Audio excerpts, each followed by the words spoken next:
Good morning. Good morning. I just want to acknowledge those of you who are online. We got Lisa, we got Luz, we got Ruby, we got Tyler Higgins. And the question would be, where is everybody else? And I guess the answer is it doesn't matter as long as we're here. So let's get started. I thought I gave people enough time to get on, so I guess they'll get on as they can. Happy Monday morning. I hope you had a great weekend. It is Thanksgiving week.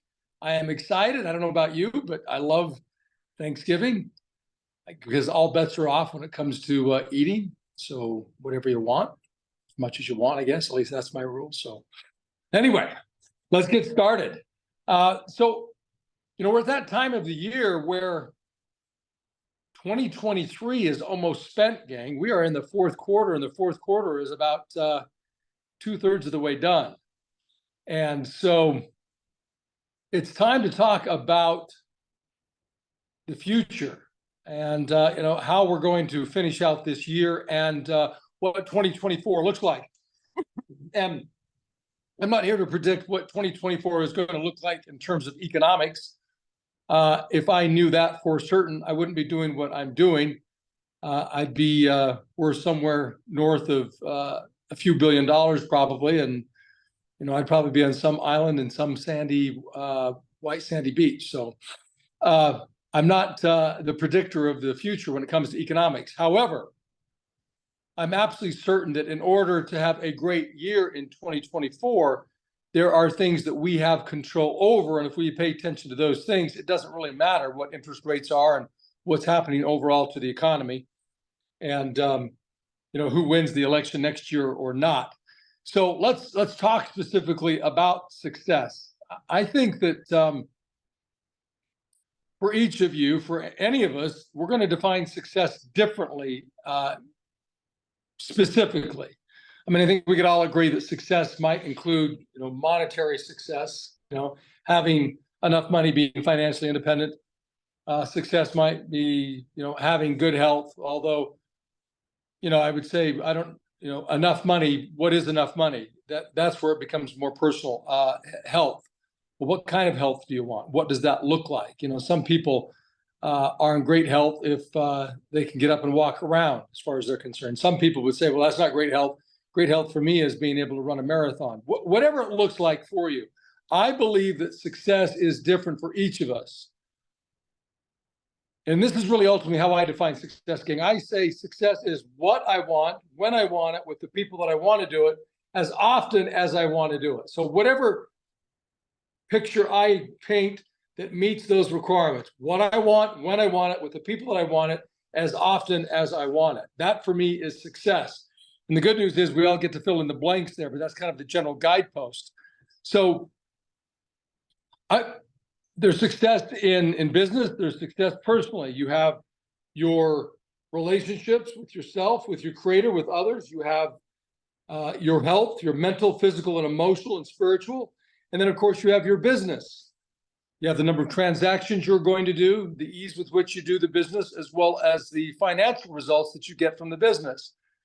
You get to decide what all of that looks like. And I truly mean that. You get to decide what all of that looks like. It's not by chance, right? It isn't, well, if the economy doesn't participate, if the market doesn't participate, then I can't get really clear about what it is that I want, because so much of what I want depends on those external forces that I don't control. And gang, I don't subscribe to that. I don't believe that. I believe that it does not matter what the market is doing, what the economy is doing. You still can be successful. Now, does it mean that maybe you have to make some adjustments, that maybe you have to look at things differently? Maybe you have to work on yourself and change up the approach. And of course, the answer is yes. That's obvious. Maybe you have to work harder. And the answer to that is, of course, yes. In a market like this, you have to work harder.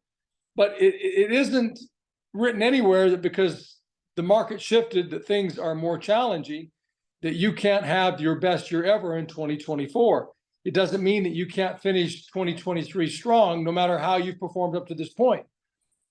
There are 4 things that I want to cover with you in this Zoom call this morning.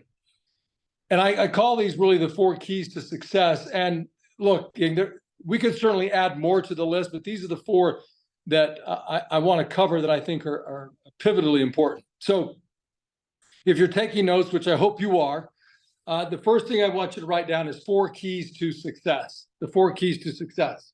Write that down. And as you do that, I'm going to take a quick drink because I am dehydrated.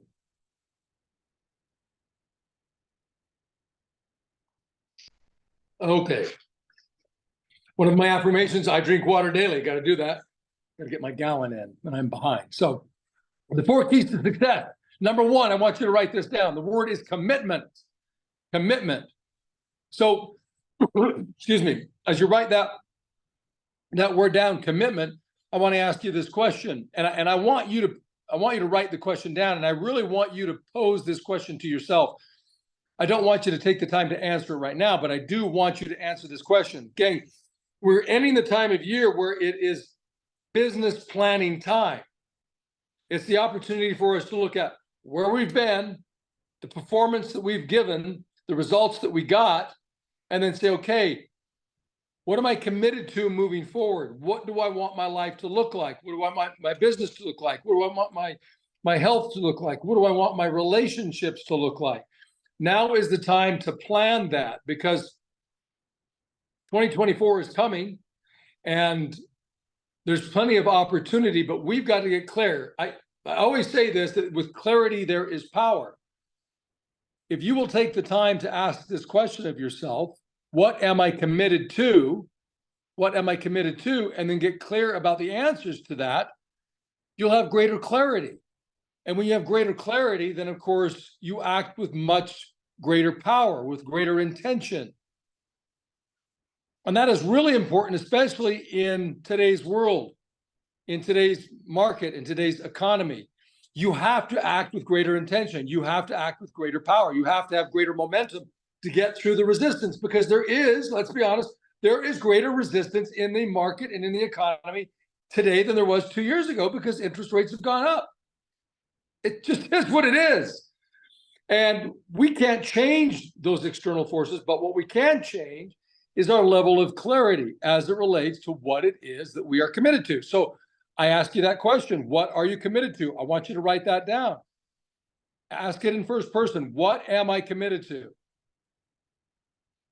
And as you're thinking about that, I want you to think about that in present tense. In other words, based upon the way you've behaved up to this point in 2023. See, one of the tricky things with commitment, gang, is that commitments are really manifested by the way in which we behave.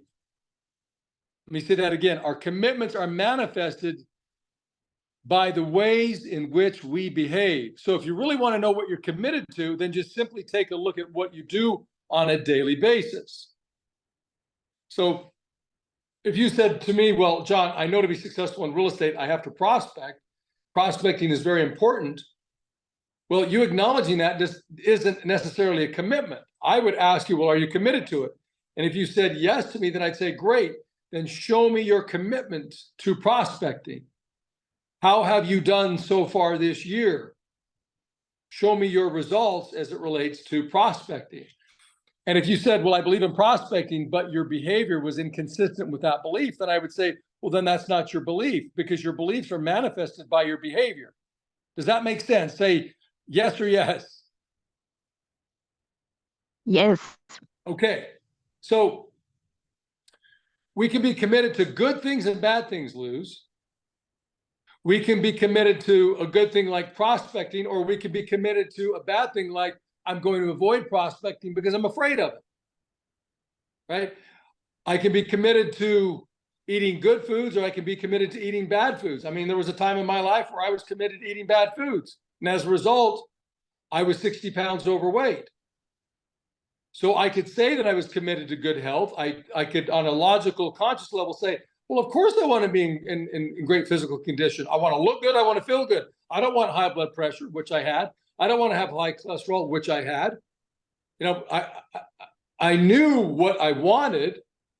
And I guess I could say I was committed to that, but I really wasn't, because my actions were completely inconsistent with getting those sorts of results. My actions were going to Wendy's and having a fried chicken sandwich, spicy chicken sandwich, with a Biggie fry and a Frosty. And I would love to put those hot fries in the Frosty and eat the Frosty that way. That's what I was committed to. I was eating that every day, sometimes twice a day.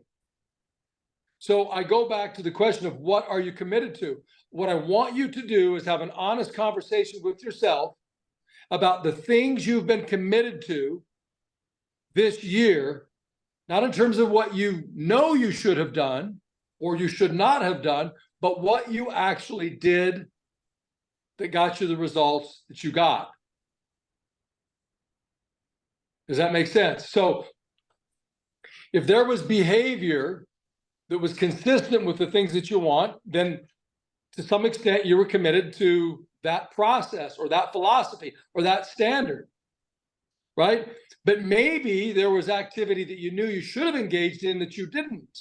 So that tells you that you were committed to avoiding the behavior.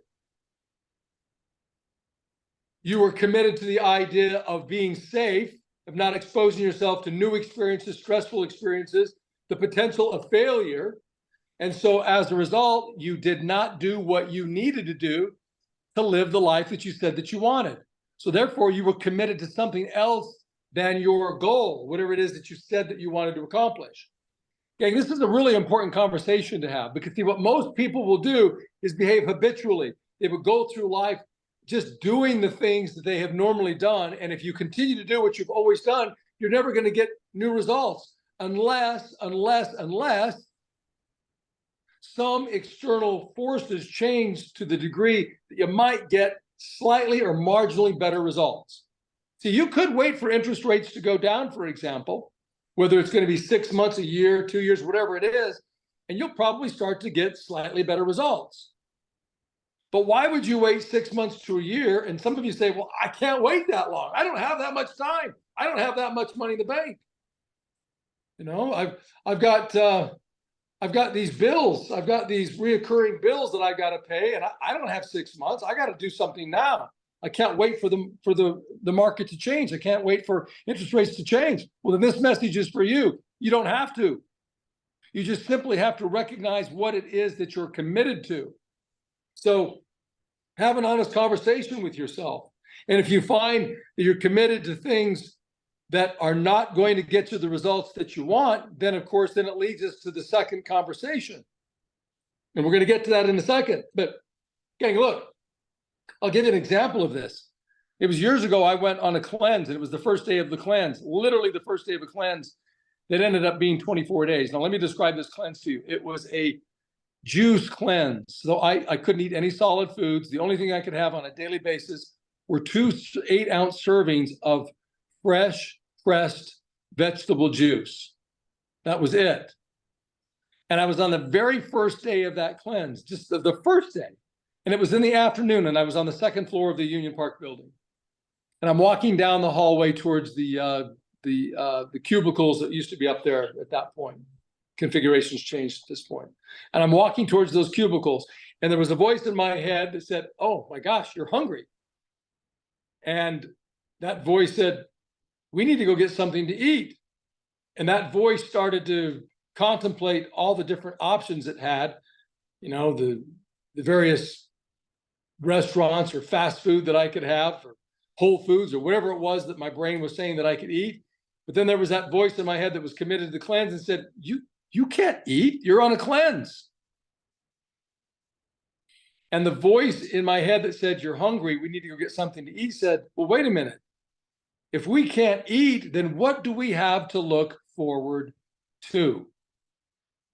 And when I heard that voice, that hungry voice in my head say that, it blew my mind. It scared me, actually, because what I realized, gang, was this, that I was, excuse me, years ago, I was overweight by 60 pounds. I had committed to losing that weight. I had lost the weight. But that voice in my head that said, well, if you can't eat food, you can't go eat that sandwich, you can't go eat those fries, whatever it is. If you can't go eat that, then what do you have to look forward to? What I realized at that point was that I was addicted to food. You might say, well, everybody's addicted to food, John. You have to eat in order to survive.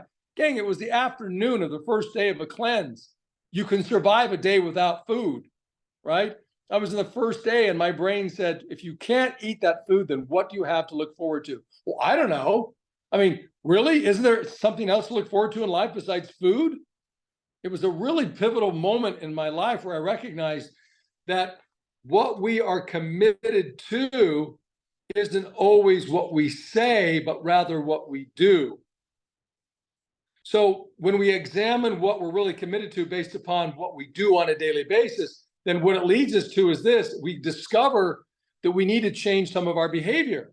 What you realize is that, oh my gosh, I'm doing things that are running completely counter to what it is that I say that I want. But if I keep doing this, I will never achieve what it is that I want. And I'm deluding myself. I'm deceiving myself. I'm cheating myself in my dreams.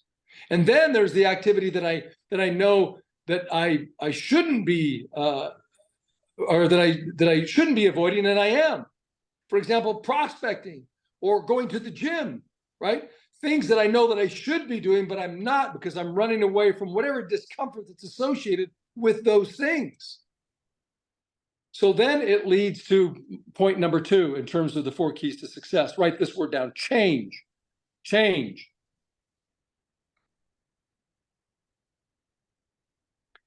How have you programmed your mind to deal with change? See, for most people, change is a very difficult thing. So for most people, they freak out when things change. Interest rates change, they freak out, right?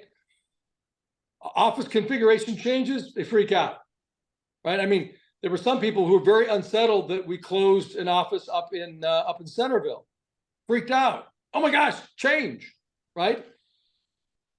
And then there were those who were like, you know, it's like, I understand change is inevitable. You got to change. The market's changing. We have to adapt. Survival of the fittest. You've got to do what you've got to do in order to survive.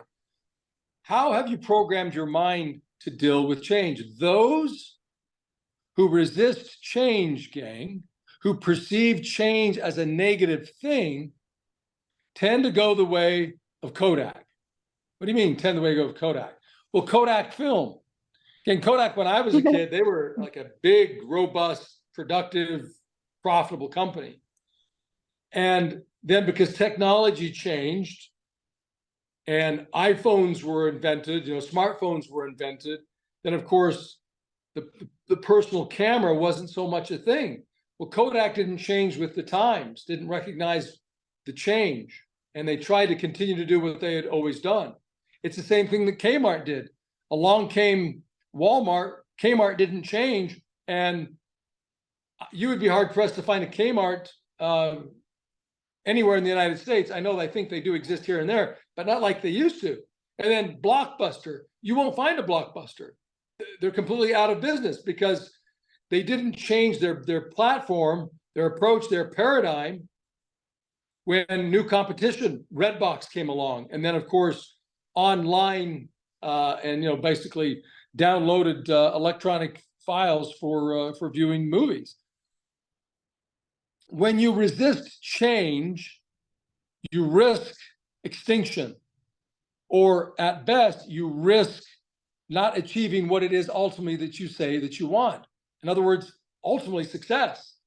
So I want you to write this down as it relates to change. Different results require different behavior. Different results require different behavior. If you take a look at the results that you've gotten so far this year and you say, oh my gosh, I can't do that again, or it was great, but I want to do better next year, then recognize this statement, that different results require different behavior.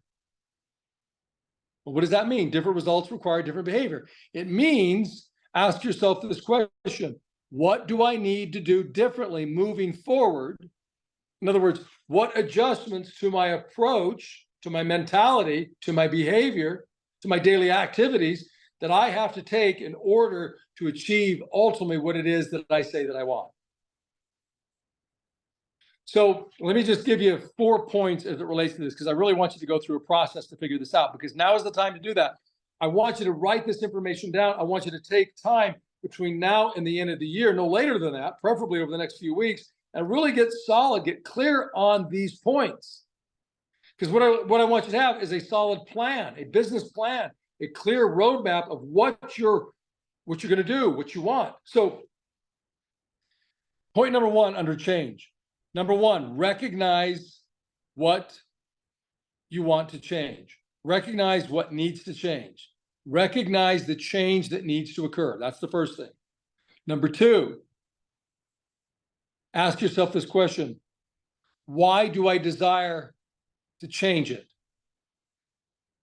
You recognize what needs to change, but then ask yourself this question: well, why do I desire to change that? You might say, well, that's obvious. Well, no, it isn't obvious.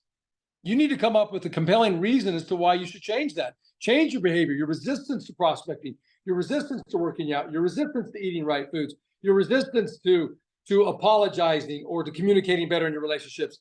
You need to recognize the reasons as to why you will change your behavior, because if you don't come up with compelling reasons that exceed the cost of those changes, you won't make the changes. You'll continue to do what you've always done. Your changes are going to exact a price from you. It's going to cost you something, mentally, physically, emotionally. It's going to cost you something. And if you don't identify valid reasons as to why you would change it, reasons that have a deep-seated passion level value to you, you won't change your behavior. You just continue to do what you did. In that moment where my brain said, if you can't eat, what do you have to look forward to? Man, I had to find a compelling reason to get beyond that and say, well, wait a minute, that's not true. There are so many other things to look forward to. These things, life in and of itself, family, friends, exercise. I can go to the gym instead of eating, right? I do some of my favorite activities, go off-roading, go shoot my gun at the range, whatever it is. There's so many other things I can be doing than eating in that moment, knowing that at some point I am going to eat. I'm not going to starve to death. But I have to identify a reason as to why I'm going to be willing to change my behavior, not eat for a while. It's okay. I'm not going to eat for a while so I can get the results that I want. A stronger, more healthy digestive tract, a better BMI, body mass index, less fat, more muscle, whatever the goal is, right? Identify why you desire the change. Number three, create new rituals. Ask yourself this question: how would I have to behave differently? What are the things that I would have to do on a daily basis, ritualistically, in order to get better results? In other words, how would I have to modify my physical activity? What would I do differently on a day-to-day basis? And then the fourth thing is this: is to celebrate. John, yes, go ahead, Luz. So the new rituals will be kind of like new routines, new things to do every day. Exactly. Yep. In other words, look at your routine and say, what is it about my routine that has to change? What do I have to eliminate, or what do I have to add? Sometimes it's the elimination of a behavior. We engage in destructive behaviors, things that get in the way of us achieving our goals. And then there are things that we're not doing that we have to incorporate into our behavior. Does that make sense? Yes. Yes. Okay. All right. And then the fourth point under change is we've got to celebrate the progress. Gang, see, most people will say, well, my goal is for the year is to make, $250,000. And then they work and toil in the monotony, the tedium every single day. And as they make progress, right, there's challenge as they go, and they don't celebrate the progress along the way. And I've just learned over the years that if I celebrate my progress, if I recognize my progress, if I reward myself incrementally, it's more likely that I'm going to stay engaged in the process. But if I don't recognize the progress, I don't celebrate the progress, then it's much easier for me to fall off of the routine, of the new rituals that I have to engage in. And what I do is I revert back to what I was doing before, which will get me no better results than I got in the past. So I have to make certain that I'm celebrating my progress. Okay? So that's point number two, change. Number three, I want you to write down courage. And we've only got one more after this, so we're almost done. Courage, write down the word courage. Okay? So success requires courage. Okay? When I say courage, I guess the different word to use would be faith. We have to act with faith. You might say, well, John, it's hard to have faith. You're right, it is hard to have faith. But faith is absolutely required in order to be successful. Because here's the thing. I want you to think about this. Faith is absolutely required in order to be successful. Why would you say that, John? Well, I say that because of this. Because you will have to engage in activities and behavior that you haven't before to the level that you haven't before in order to achieve what it is that you've never achieved. Think about that.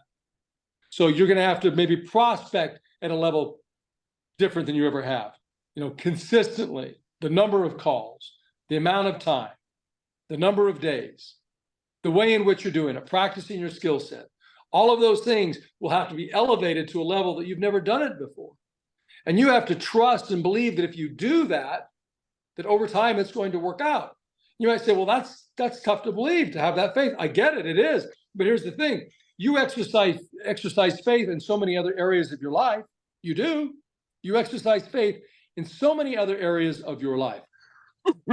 If you've gotten on a commercial airliner this year, you got in the plane, you had faith that that crew knew what they were doing and they were going to allow the plane to take off successfully and land successfully and get you to your destination in one piece. You exercised that faith. If you went to a doctor this year, you had faith that that doctor was actually trained and effective at their particular focus in medicine. They knew what they were talking about. Maybe you sat in a dentist chair this year and they were drilling on your teeth in your mouth, a really up close and personal process. I've been at the dentist probably 5 or 6 times this year because I had all sorts of work done. And I had faith that the dentist that I was going to knew what he was doing and that his support staff knew what they were doing.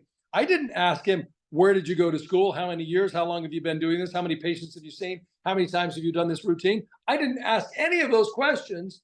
And yet I had him, working on my mouth for hours over the course of 5 or 6 different appointments, paying him like $20,000. I had faith that it was all going to work out. And at the end, I paid him $20,000. So listen, we all exercise faith. So all I'm asking you to do is this: exercise faith that what it is that you would have to commit to in the business, for example, real estate, the prospecting, the practice, and doing that consistently every day over time, that it will work out. You have to have the faith.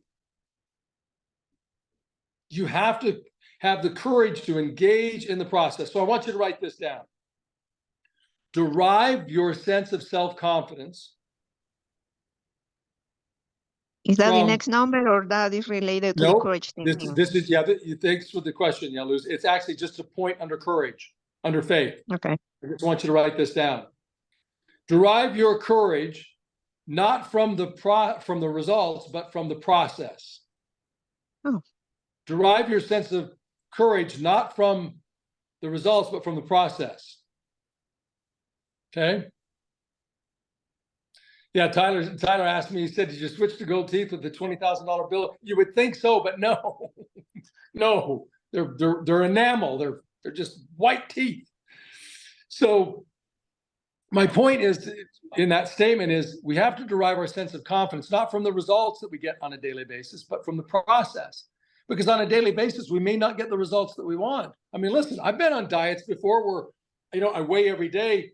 I weigh one day and I'm, say, 180 pounds. The next day, I weigh 182 pounds. And I'm sticking to the diet. It's like, wait a minute, this isn't working.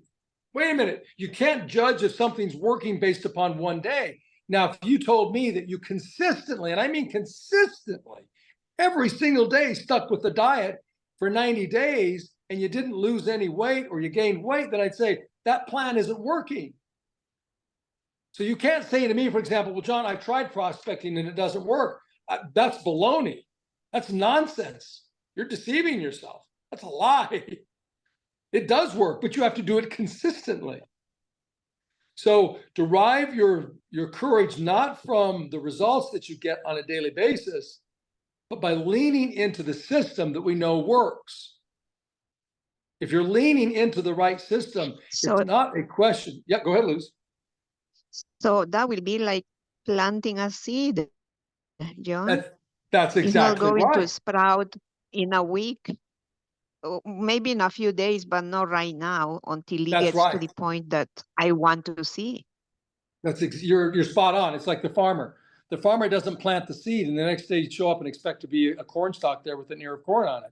The farmer knows that they are going to have to, on a daily basis, they're going to have to water, fertilize, they're going to have to weed, and they're going to tend to that crop for months, for literally months, for 90 days, 120 days. But after 90 to 120 days of consistently watering it, fertilizing it, weeding the field, that after that committed process over that period of time, then they get the opportunity to get the results that they want.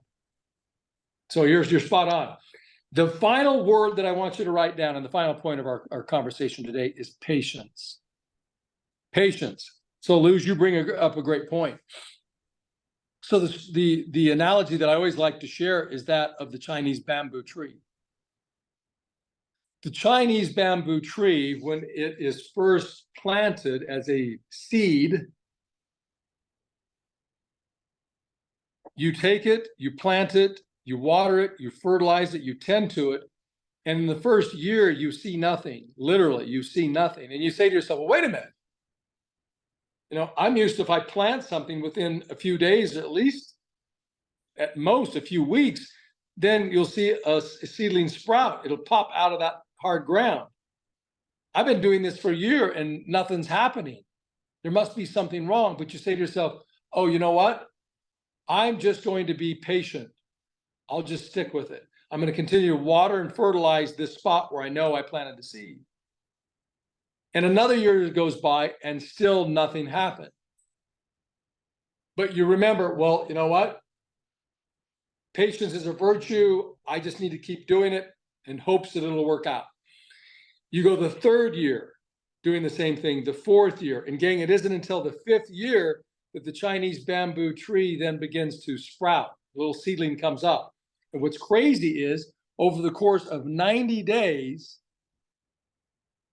that seedling will grow to as much as 100 feet in just that short period of time.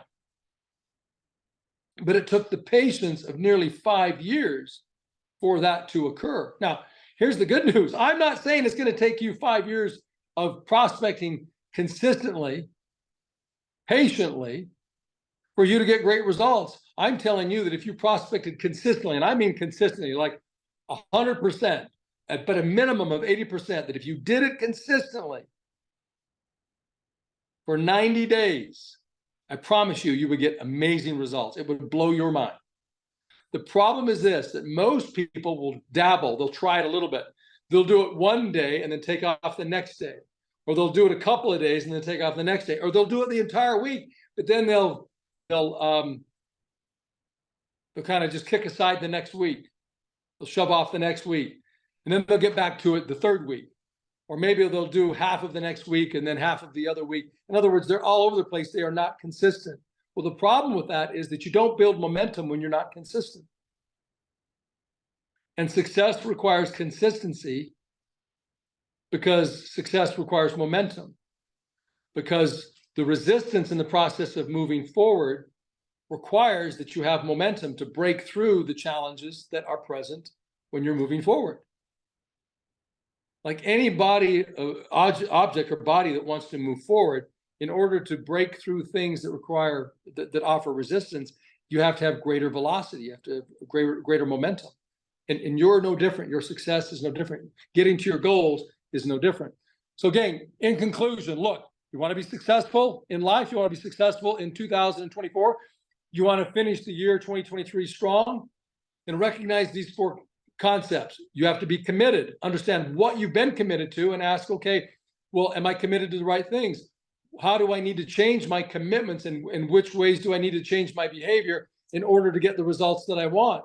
And then I've got to have the courage. I have to have the faith to believe that if I've got the right system in place, which is really clear what the system should be in real estate, it should not be confusing. If any of you is confused, please tell me, and I will sit down with you one-on-one to have great absolute clarity for you in the process.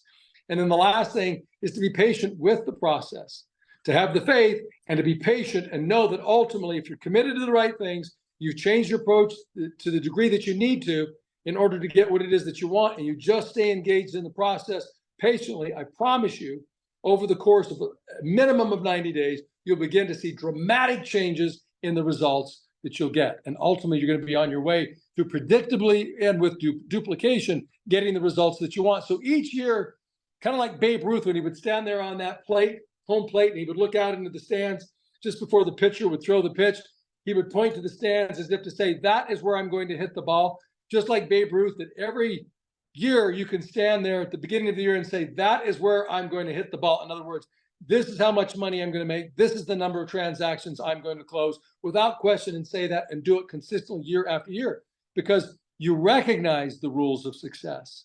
You don't run against them, you run with them, you adhere to them, you acknowledge them, you follow the rules. And when we follow the rules, gang, we're going to win the game. But when we violate the rules, we resist the rules, then of course we're not going to win the game. In fact, we're not even in the game when we violate the rules. So thoughts, questions, amens, hallelujahs, anything that you want to say before we close this out? Yep, go ahead, Luz. Question. When you say 90 days consistently, how many hours you recommend per day? Well, it's a great question. So it depends upon the number of transactions you want to close. It also depends upon the level of skill that you have. If you're somebody who is highly skilled, you're not going to have to prospect as many hours. This is what I would say. And this may seem like, oh, John, that's a lot. I don't know if I'm going to be able to do that. Well, it's what you will probably have to do. For some of you, you're going to have to prospect maybe 1 or 2 hours. For some of you, you might have to prospect 6 hours a day. What I would say is, as a general rule, 80% of your time should be spent on lead generation and lead follow-up and lead conversion. So that means prospecting, talking to people. If you will spend 80% of your time doing that, then you're going to achieve your goal. And you might say to me, anybody might say to me, 80%, well, if I'm working an 8-hour day, that means approximately 6 hours a day. John, I can't do that. Well, if you don't have any business, then I'm asking, well, what are you doing with your time? Seriously, what are you doing with your time if you don't have business? If you don't have business, then you've got the time to prospect. And you would say, well, John, if I had a lot of business, I couldn't prospect for 6 hours. Well, you wouldn't need to if you had a lot of business, as long as you were prospecting consistently. So you get to a point, Luz, where your skills get so good, they get so high, that you won't have to prospect as many hours. So what I would say to you, somebody like you who's relatively new in the business, but you're starting to get some skills, get some experience, you're probably going to have to prospect about 3 to 4 hours a day. That's what I would recommend. I can tell you, Okay. if I were selling real estate right now full time, I would be prospecting for 3 hours a day. And that's partly that's a function of the market that we're in. We have to work harder and longer in today's market than we did in the previous market. That's just the way it is. I don't like it. You may not like it. We don't get to change that. That's a fact. We just have to respond to that fact. Okay. Now, John, my second question is, if I did that from Monday to Friday, am I allowed to say, okay, I won't do it in the weekend, or this market dictates that Saturday is a working day too? Yeah, I would tell you that if you were consistently prospecting Monday through Friday for 3 to 4 hours a day minimum, that you could take Saturday and Sunday off. I know you could, but the key is you have to be consistent. Yeah. See, if you only prospected 2 out of the 5 days or 3 out of the 5 days, then no, because at a minimum you have to work the plan 80% of the time at a minimum, and preferably 100%. Yep. So, any other thoughts or questions before I have Amy ask her question? Okay, Amy, go ahead. Hi, everybody. So Hey. I loved what Luz just said, because it begs the question of what's the right system for me. And even though we throw out all of these minimums or ideas about our schedule, at the end of the day, your point that says, am I doing what it takes to get what I want, is the most important question that you have to personally ask yourself.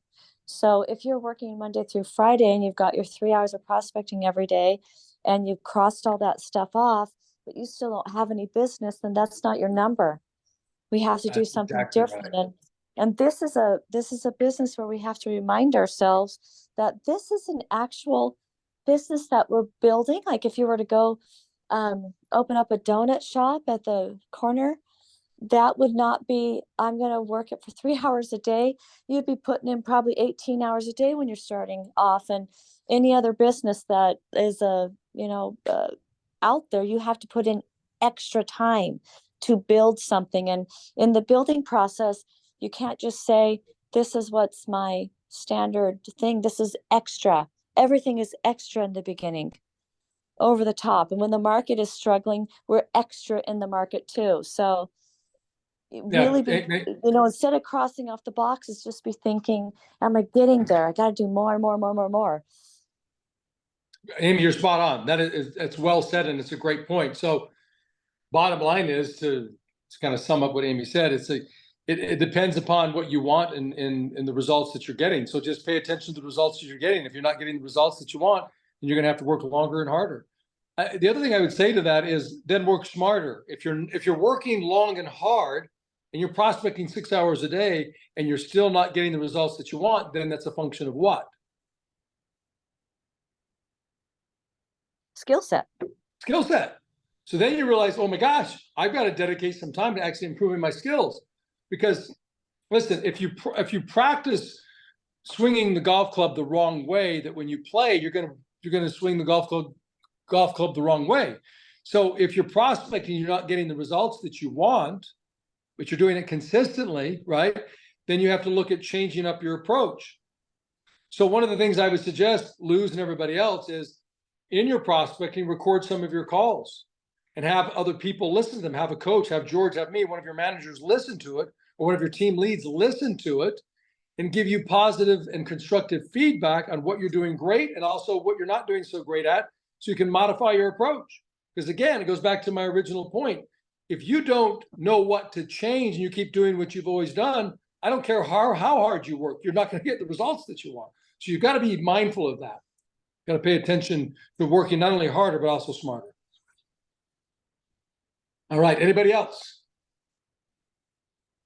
Okay, gang. Well, great job on being on the call today. You're very welcome. If I don't get to see you before the holiday, I want to wish each and every one of you a very, very happy Thanksgiving. Hope you get to spend it with those you want to, those that you love. And I hope you have a great meal and eating whatever it is you choose to eat. All I know is I'm going to have some homemade pie, and I don't know which kind. It'll probably be 2 or 3 different kinds. So, all right, happy Thanksgiving to you, John. Yep, you as well.